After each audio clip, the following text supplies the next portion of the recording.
बात करते हैं ईरान इसराइल की जंग की, जहां पर इसराइल ने जंगी कवानीन की तमाम हदें पार कर दी हैं और उनकी तरफ से इस जो ईरान का ऑयल डिपो था उसके ऊपर मिसाइल अटैक किया गया है, जिसकी देखकर आपको देखकर ये अंदाजा लगाया जा सकता है कि जो वहाँ पे एनी शाहिदीन वो कहते थे कि हमें ऐसा फील हुआ कि कोई न्यूक्लियर अटैक हुआ है, क्योंकि उसकी जो आग थी ऐसी भड़क उठी, उसका धुआं इतना काला छा गया था आसमान के ऊपर कि बिल्कुल क्लियर वाज़ेह हो रहा था कि कोई एटमी अटैक हुआ है।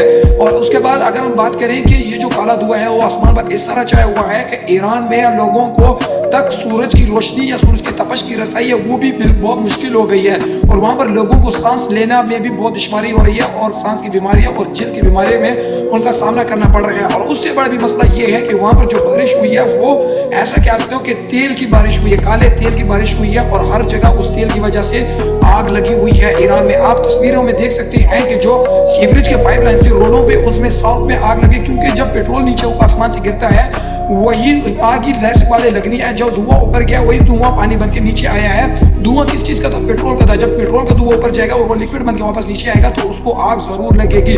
ये इसराइल ने जंग की तमाम हदें पार कर दी हैं। अब जब ईरान की तरफ से इसराइल या दूसरे इलाकों में कहीं पर ऑयल डिपो पर अटैक किया जाएगा तो यहाँ पर बहुत बड़े एनर्जी क्राइसिस पैदा होंगे, और उन सब का सिर्फ और सिर्फ जिम्मेदार होगा इसराइल और अमेरिका। और आप ये अंदाजा लगाएं ये चीज़ें वर्ल्ड वॉर 3 की तरफ हमें खींची ले जा सकती हैं।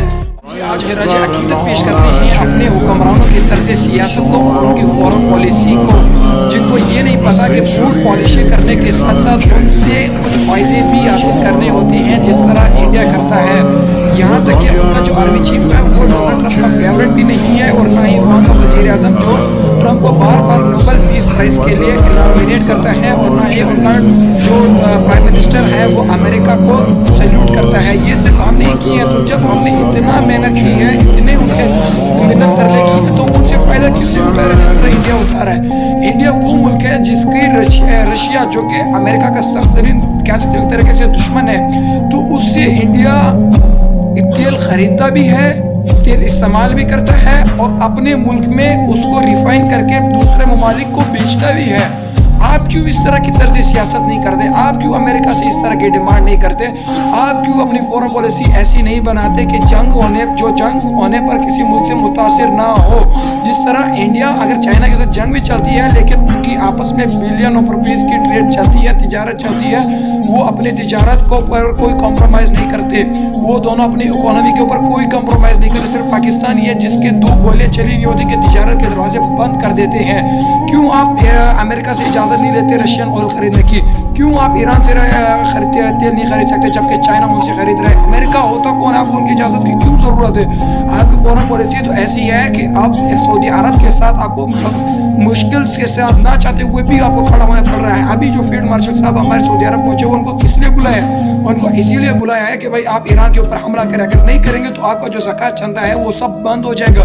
और अगर हमला करते हैं तो यहाँ पर और मसला पैदा हो रहा है कि यहाँ जब अगर हमला कर देंगे और ईरान में रिजीम चेंज हो जाएगी, जब रिजीम चेंज होगी तो इसराइल पाकिस्तान के करीब आ जाएगा, तो इसराइल की तरफ से इसराइल आ जाएगा, दूसरी तरफ आपके अफगानिस्तान के साथ मसाइल चल रहे हैं, दूसरी तरफ इंडिया के साथ मसाइल चल रहे हैं, तो आप करोगे भाई क्या? आपके पास और कोई हल ही नहीं है। सिर्फ चाइना के साथ ही आपने पूरी ज़िंदगी गुजारनी है, और चाइना की भी आप में अंदर मकासद हैं।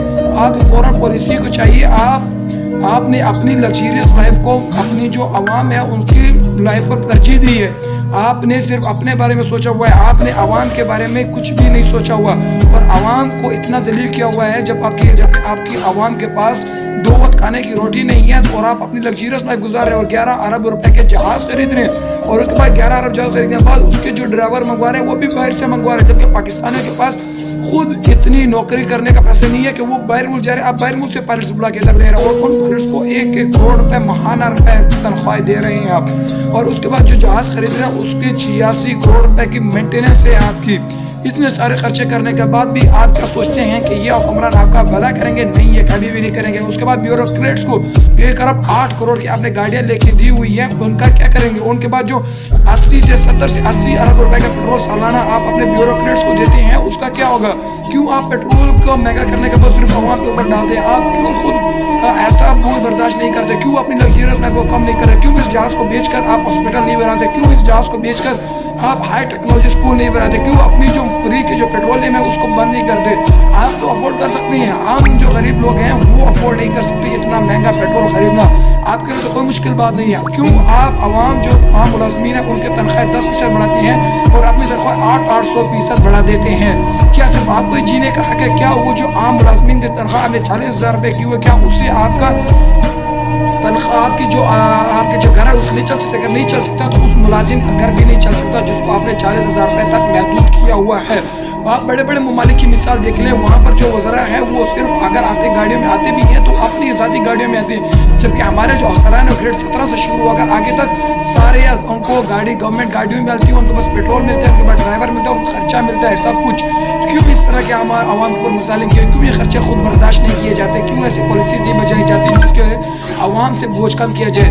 आपने जो लोड शेडिंग अभी जो मुल्क में इंक्रीज़ होगी क्योंकि आपने जो बिजली वो अक्सर बायो फ्यूल से बनती है, तकरीबन 53% बिजली आप इनसे बनती है। क्यों आपने ऐसे मंसूबे नहीं बनाए? क्यों आपने डैम्स नहीं? पाकिस्तान में इतना सारा पानी है, अगर आप डैम बनाए कि पाकिस्तान दीगर ममालिक को बिजली एक्सपोर्ट कर सकता है, और अब हालत ऐसी है कि हमें खुद इंपोर्ट करनी पड़ रही है। क्यों ये सब आपका एक मंसूबा है? आप क्यों पेट्रोल ऑयल इंपोर्टिंग जो कंपनीज है उनको फ़ायदा देने के लिए आवाम को जलील कर इनसे टैक्स ले रहे हैं? और टैक्स लेने का भी क्या यही वक्त था?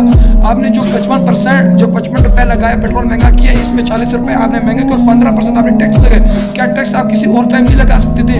आपके पास जो 28 दिन के जो स्ट्रेटेजिक रिजर्व ऑयल के पड़े हुए थे, आपने उनको क्यों नहीं इस्तेमाल किया? जबकि आपने वो पुराने कीमत में खरीदे हुए हैं, आपने जो वो पुराने कीमत में खरीदे हुए हैं तो हमें उन्हीं कीमत में मुहैया करें ना, तो आपके जमा करने का क्या फ़ायदा हुआ? ये तो उल्टा हमारे पास मुश्किलात है। और दूसरी बात, आपने सिर्फ 28 दिन के स्ट्रेटेजिक रिजर्व ही क्यों जमा किए हुए? आपने इससे बढ़कर क्यों जमा किए? आपको अपने मुल्क की फॉरेन पॉलिसी का पता है कि हमारे इंडिया के साथ आपकी जंग चल रही है, पाकिस्तान के साथ जंग चल रही है, और अल्लाह ना करे अगर ईरान के साथ भी जंग चल जाए किसी मुल्क के, सिर्फ आपके पास 28 दिन का पेट्रोल होगा। क्या इसी से आप अपनी जंग लड़ेंगे? इतने गुजारा करेंगे? आपके पास सिर्फ 2-2.5 महीने का पेट्रोल क्यों नहीं है? ये आपकी फॉरेन पॉलिसी है। सिर्फ अपनी ही तरजीहात को तरजीह ना दे और गरीब आवाम का भी सोचे। शुक्रिया।